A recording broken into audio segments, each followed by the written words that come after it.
Accounting software versus expense tracking tools. Which one is better for small businesses? Many small business owners think tracking expenses alone is enough for financial control, but the surprising truth is that accounting software and expense tracking tools serve very different purposes.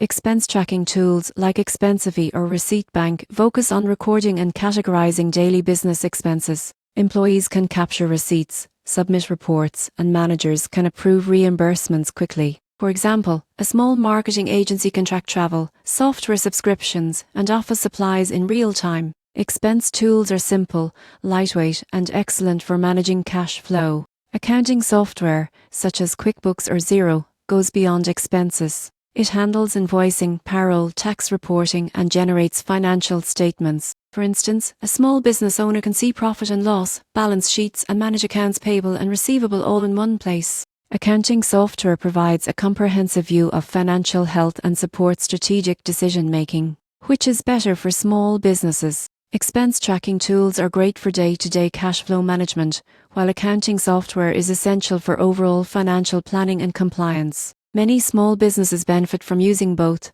Track expenses efficiently, then integrate that data into accounting software for a complete picture of finances. The key takeaway: financial control isn't just about logging costs, it's about understanding and managing overall business health. Combining expense tracking with accounting software helps small businesses make informed decisions, stay compliant, and grow sustainably.